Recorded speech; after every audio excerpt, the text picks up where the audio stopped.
What's up, nerds? It's Scott here from Bad Kiz Dad, and today we're going to be looking at a game that I'm really excited to play. It's Remnant 2. It's a follow-up sequel to the game from 2019 made from Gunfire Games called Remnant from the Ashes. And man, was it a sleeper, and I had so much fun when I first played it. I definitely did not know what I was getting myself into when it first popped up in Steam, but I'm so glad I found it because it was a great time. Let's take a look what this one has to offer and how it's going to possibly be different.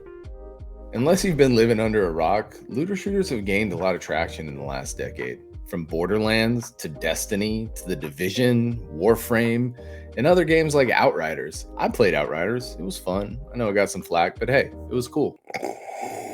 Now, unlike a lot of looter shooters that we're used to, Remnant is very similar to something like Dark Souls. It has the same overtone in the environment, and the way that it plays has that sort of weighty sense to it with the dodges and the way the enemies fight and just their overall vibe. And it just makes it really immersive, and it feels different than a lot of other looter shooters. In Remnant 2, almost everything has been improved upon. The gunplay, the types of bosses, the enemies that you'll fight. It just seems to look more refined. It's like playing the same thing that's familiar, but also getting a new refreshing lens to look through. As I said before, one of the standout features is the procedurally generated worlds. That way it never feels the same when you play through it. Engaging in combat requires a mix of strategic positioning, dodging, and utilizing different weapons based on the situation. It very much feels like an RPG in the sense that you have to adapt to the game that's coming before you. You can't just have this one size fits all,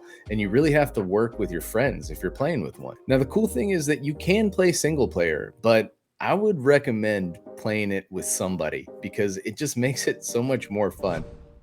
Aside from the procedurally generated world, another feature is their addition of actual pure classes. So in the first game, there wasn't really this sense of a class. You had like a starter set, so to speak. But in Remnant 2, they're making it so the classes actually feel like they have their own uniqueness this time around. And it brings a sense of immersiveness that I think is left out in a lot of games these days. The first class is the Gunslinger. And honestly, this is what I'm probably going to play. It's got that whole Cade 6 type of feel to it. And it's got some pretty rad gear, to be honest. Now, the Gunslinger is a firearms expert. They are kings at dealing damage, and they have the ability to pump out bullets faster than you can think. The next is the Handler, Giggity. The Handler class comes with a companion, which is actually a feature from the first game, but it was only a momentary perk. It wasn't a permanent pet. So this is kind of like your hunter of the classes. It's a jack of all trades support class, and you can do a number of things like dealing damage, lending support to your team, and this is all done through the companion that you can actually assign commands to distract enemies and help you lay out a plan to fight. It's actually pretty cool. So the newest class that was actually just revealed, or archetype I should say, is the Hunter. Now I know I said the Handler was kind of like your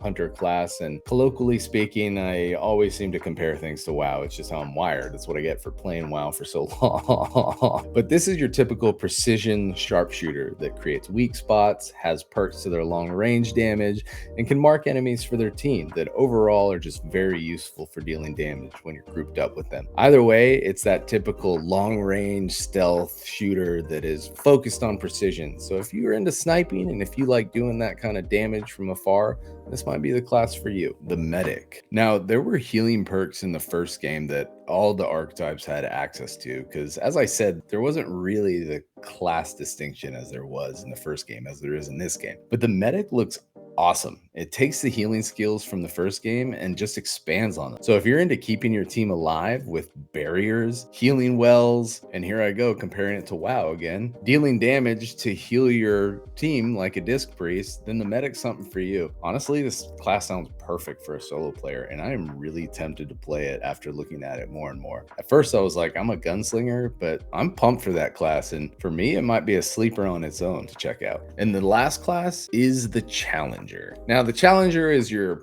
brute force tank, your class that's able to still deal gunfire damage but can also excel in melee range. All the classes have melee abilities, but this one is really powerful when it comes to being in melee. So if you like being in melee, probably a good choice to pick this one. They focus on heavy armor. Now, each class seems to have perks with it. The Gunslinger has this perk called Bullet Storm, where it turns every semi-automatic gun into a fully automatic gun, which is pretty rad. You can pull out your side piece and just rapidly throw off 6 rounds, or a rifle, anything. Bows get increased projectile speed, reloading speed, and also how fast they can fire. The Handler has an ability called Bonded, where if they get downed or another teammate gets down, their companion can actually go and revive them at 50% health. And the Challenger has a super overpowered ability called Die Hard, which where they receive fatal damage, they would become invulnerable for 5 seconds and regenerate 100% of their health. So each class has something to bring to the table and something to offer the team.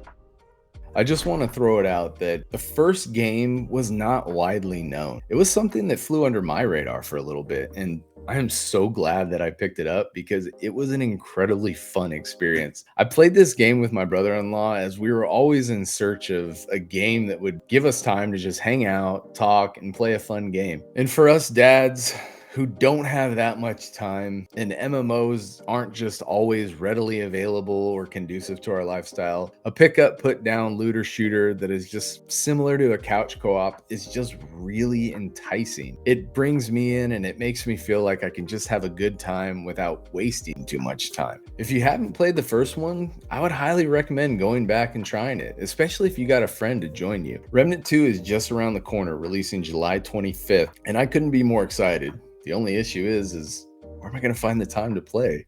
I got season 1 of Diablo, I got more MMOs, but hey, if you just want to have a good time, sit down, check this game out, and please, I promise it is a fun time. I might stream it, maybe play solo, maybe somebody else will join up, but check it out. Let me know what you think in the comments, and yeah, it's something that you might really enjoy, so don't be afraid to try it out. I'll probably do a review on this going forward too. Well, that's it for me, guys. Thanks for checking out the video. Let me know in the comments what you think about this game. Did you play the first one, and how was it? Thanks for tuning in, and maybe I'll see you out there. Peace.